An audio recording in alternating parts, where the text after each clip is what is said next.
Would you declassify the Epstein Files? Yeah.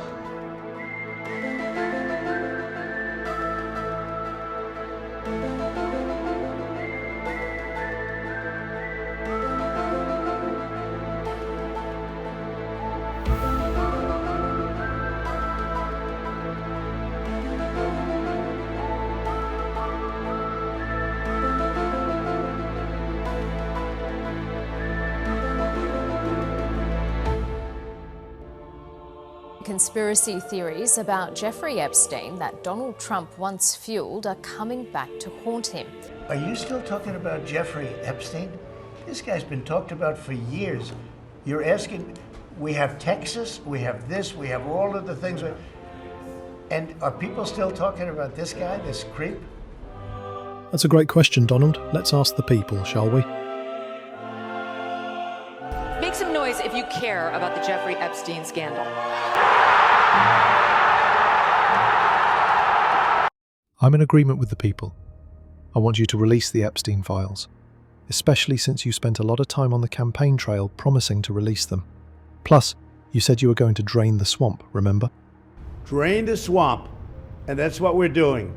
Now, when I said it, it sounded very easy, and it was going to happen real fast.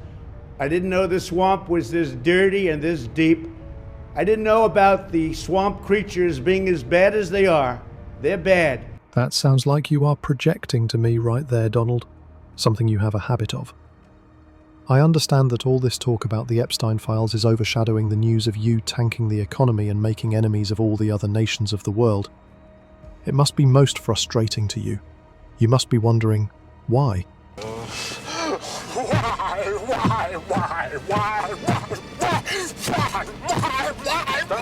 I guess I'm going to have to tell you why. But let us first take a look at you saying you would declassify the files on live TV. Would you declassify the 9/11 files? Yeah. Would you declassify JFK files? Yeah. Would you, I did a lot of it. Would you declassify the Epstein files? Yeah, I would. All right. I guess I would. I think that less so because, you don't know. You don't want to affect people's lives if it's phony stuff in there because there's a lot of phony stuff with that whole world. But I think I would. So there are a few things I would like to clarify about what the delusional narcissist in chief just stated. Clearly, he is less keen on releasing the Epstein files than the others. It is important to note that he stated that he didn't want to affect anyone's lives. That's right, he doesn't want anyone mentioned in an FBI investigation into child sex trafficking and assault to be adversely affected. It's immediately clear that his sympathies lie with the perpetrators of these awful alleged crimes, not the survivors. And he immediately cast doubt in the veracity of the information collated by the Federal Bureau of Investigation, the FBI. Not fake news, not the lying, scheming Democrats. No, the principal federal law enforcement and domestic intelligence agency of the United States of America. He thinks they have compiled an investigation with a lot of phony stuff. Way to back your boys, Donnie. But of course, Donald is like a smart person. I'm like a smart person. One of the great memories of all time. I'm a very intelligent person. I hope they now go and take a look at the oranges of the investigation. The Mueller report, I wish, covered the oranges, how it started, the beginnings of the investigation, how it started. Maybe he's not as smart as he thinks. So let's keep it simple, Donald. The oranges of this investigation trace back to Miami 2005. A 14-year-old girl from a poor family shows up at school with a suspicious amount of cash. She admitted it came from a rich man who paid her for a massage. That opened the door to the Palm Beach police and the FBI, and what they uncovered were the stories of approximately 40 girls. Let's hear what some of them had to say. He would have a dresser, and it was filled with, like, the first drawer was lotion, and then, like, the third drawer down was, like, sex toys. So we would take the massage table out and set it up in the middle of the room. And then he came in with his white towel on around him. And then he just laid down in his towel on his stomach, and he was just talking to people on the phone. When he flipped over, That's when he said, okay, you can go ahead and take off your shirt and pants, but you can stay in your underwear. He would want us to stand next to him, and he would masturbate while he stared at us, touched us. To pull his nipples and to play with them in between his fingers, and also while I was playing with his nipples, he kept doing that stuff to me. But he was very aggressive, like when he would do it. And then he tried to put his finger in my underwear, and I jumped back, and I pulled back, and I was like, whoa. And he's like, no, it's okay, I'm sorry, I won't do that. And then he went back to doing that. He's like, just on the outside, and I'm like, oh my God. It ended with sexual abuse and intercourse, and then a pat on the back. You've done a really good job, thank you very much, and here's $200. We were underage. We were little girls. I was 16. I was 16. I started going to him when I was 14 turning 15. If you think at 14, $200, that's a lot of money at 14 years old. I mean, that's a lot of money now. She's like, oh, do you need to make any extra money? I'm like, yeah. She's like, okay, I can give you, $200. It's this older guy in Palm Beach. He gets a lot of massages from girls. That was really... Did Jeff know anybody's real true age, or he didn't care? I don't think he cared. He told me the younger the better. These are just some of the girls from Palm Beach who were lured into Epstein's evil web. He asked me to take my shirt off, so I took my shirt off. Their young voices retelling a police officer of chillingly similar encounters with the businessman. He started getting a little excited about it, and he started touching himself. You could tell his addiction wasn't drugs or alcohol, it was definitely young girls. And if I couldn't bring him a girl, when he didn't get his obsession, he just would get so mad. How many girls do you think you brought to Jeffrey Epstein? I would say at the minimum 50, but anywhere from 50 to 70 girls. And what were their ages? The same ages of me, 14, 15, 16. Epstein's desire for sex was insatiable, demanding at least 3 different girls a day to massage him, and in return, be molested.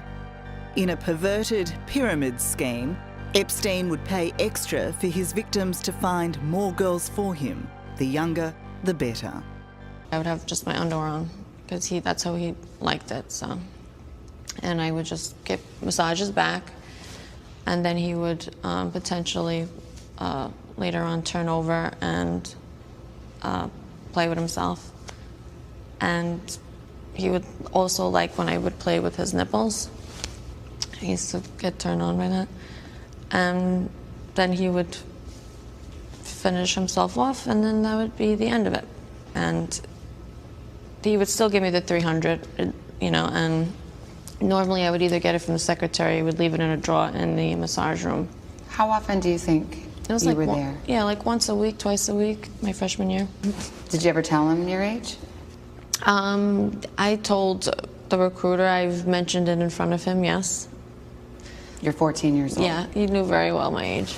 He knew exactly, who he was hanging out with, I don't think he cared. When Rose turned 15, she says things took a turn. Just take your underwear off and get on top. And I said I didn't want to. And he, very forcefully kind of brought me into the table, and I just did what he told me to do. I was really scared. I didn't necessarily think that he was, going to rape me. Did he hold you there? Yeah. No question in your mind, he knew you did not want that to happen. Oh, yeah. No, he definitely, yeah. There was no way. I was I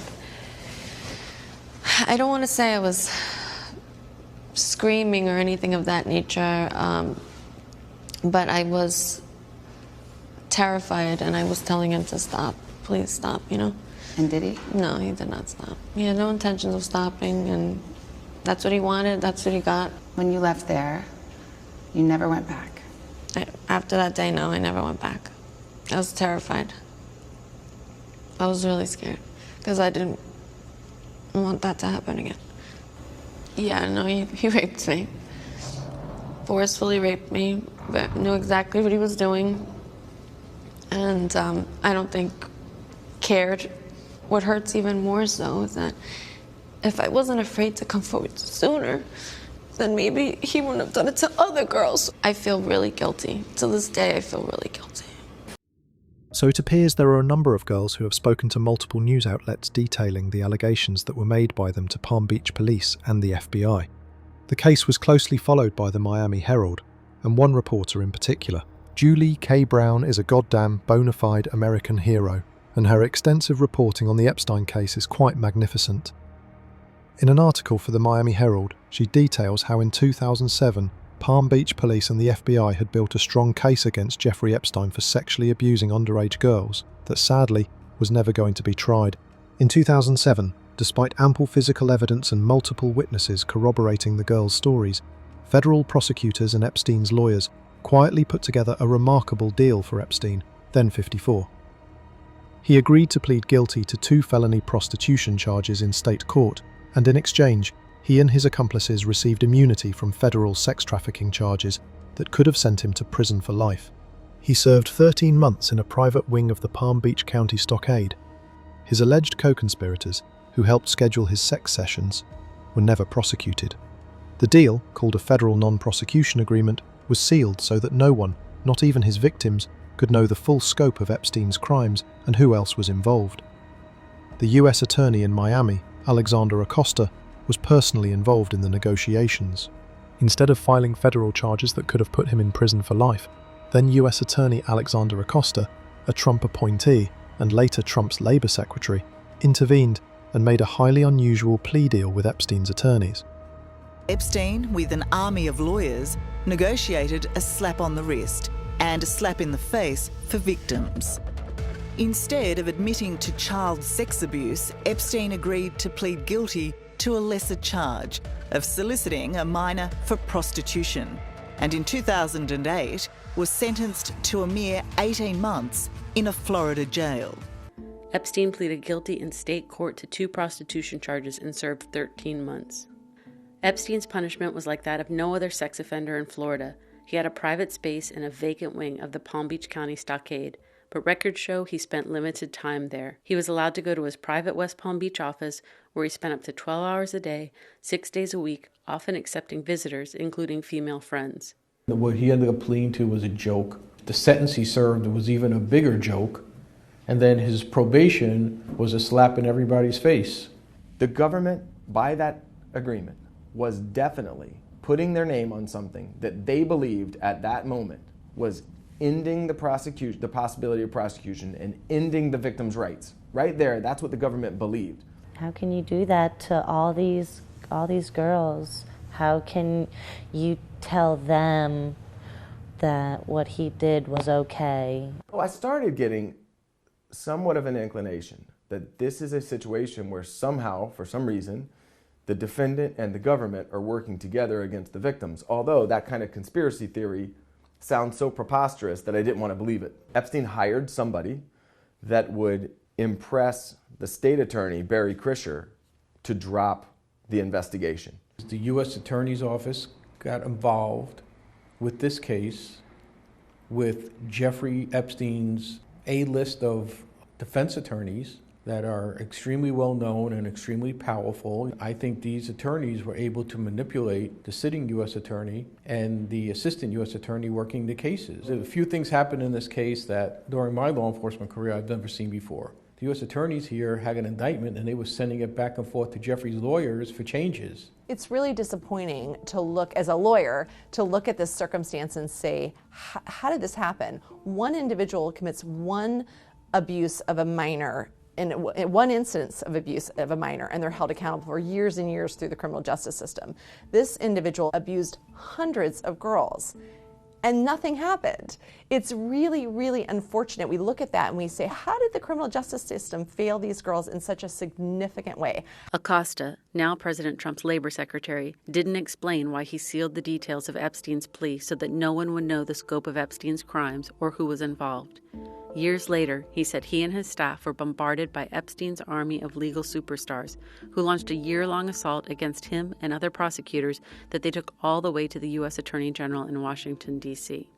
The shifting explanations from Acosta himself have only deepened the mystery and fueled public outrage. But what about the perspective from inside the prosecutor's office? For that, we turn to Jeffrey Sloman, Acosta's own assistant U.S. attorney, who years later felt compelled to publicly defend the controversial deal. In the late 2000s, I worked as Alex's second-in-command at the U.S. Attorney's Office for the Southern District of Florida. The Epstein case came to our attention in 2006. The local authority with primary jurisdiction to hold Epstein accountable for his crimes, the Palm Beach County State Attorney's Office, was going to allow him to plead guilty to a misdemeanor and merely pay a fine. The local police rightly were outraged and brought the facts to us. Our team worked diligently to build a federal case against Epstein. Throughout the investigation, we took care to be respectful of the pain Epstein's victims had endured. As we continued, however, it became clear that most of Epstein's victims were terrified to cooperate against him. Some hired lawyers to avoid appearing before a grand jury. One of the key witnesses moved to Australia and refused to return calls from us. We also researched and discussed significant legal impediments to prosecuting what was, at heart, a local sex abuse case. Given the obstacles we faced in fashioning a robust federal prosecution, we decided to negotiate a resolution. The only way a resolution could ever be palatable, though, was if we met our two objectives: to protect others from Epstein and to compensate Epstein's victims, without subjecting them to additional trauma. To those ends, we demanded that Epstein, 1, plead guilty to a felony in state court that reflected his true conduct, 2, agree to incarceration for up to 18 months, 3, register as a sex offender, and 4, pay each known victim between $150,000 and $250,000 through a streamlined mechanism designed to avoid re-victimization. That said, some have mistakenly suggested that our office kowtowed to Epstein's high-priced defense lawyers, or worse, that his lawyers intimidated us into submission. The Herald's Perversion of Justice series made a strong case that he should have gone to jail for much longer, but never explained or substantiated its accusation that we schemed with Epstein's lawyers to avoid that result. Sloman's argument requires a willful ignorance of the official record. The evidence shows that by the time of the plea deal, the federal scope of Epstein's crimes was not only apparent, it was documented. Federal prosecutor Marie Villafana had compiled an 82-page memo recommending a 60-count federal indictment, which she sent directly to Acosta and Sloman. This direct contradiction between their internal reality and their public justification would become the central subject of a later Department of Justice investigation. Marie Villafana, a career federal prosecutor assigned in 2006 to oversee the day-to-day Epstein investigation, repeatedly advocated for Epstein's indictment and frequently clashed with her superiors over their decision to meet with Epstein's high-profile defense lawyers, who were attempting to persuade the prosecutors to shut down the federal investigation and send it back to the state of Florida, where Epstein was pending indictment for a single charge of solicitation of a prostitute. In May 2007, Villafana drafted a 60-count federal indictment of Epstein for substantive crimes against multiple victims, and sent an 82-page prosecution memo to her supervisors, which included Acosta, then First Assistant U.S. Attorney Jeffrey Sloman, and Matthew Menschel, the chief of the criminal division in Miami at the time. According to the report, Sloman shared those documents with the head of the DOJ's Child Exploitation and Obscenity section in Washington, D.C., which reported back that while more research was needed, Villafana's work was exhaustive, well done, and correctly focused on the issues as we see them. And so, despite all of this, Jeffrey Epstein secured his now infamous sweetheart deal, whilst a 60-count federal indictment is shelved. The result?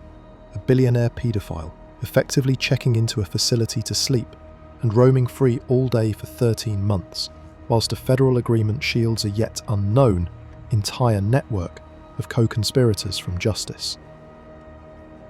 At its core, this story is about the victims. We've heard their testimonies, and they paint a profoundly disturbing picture. I wanted to start with them because they are the most important people in this entire sordid affair, and because with Epstein's death, the full justice they deserve has been permanently denied.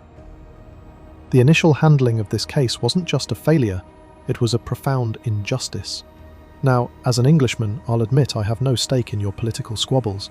I find the political class on both sides of the pond to be fairly loathsome, but the ideals of justice and fairness, those are universal. They don't belong to the left or the right. They are the bedrock of any decent society, and that is the principle I'm standing on. But this initial injustice was just the first chapter. The fight for accountability is a complex web of legal battles, powerful figures, and unanswered questions. In my next video, we'll untangle exactly what has happened in the pursuit of justice since this initial betrayal played out. This isn't about politics, it's about a simple, fundamental idea that those who commit horrific crimes must be held to account. Finally, to Donald Trump, a very stable genius, a man who is like a smart person, a man who has repeatedly sworn he would drain the swamp, yet professes to see nothing here worth discussing. I personally find this quite shocking. In the interest of clarity, I have presented for you the oranges of this story. I thank you for your attention to this matter,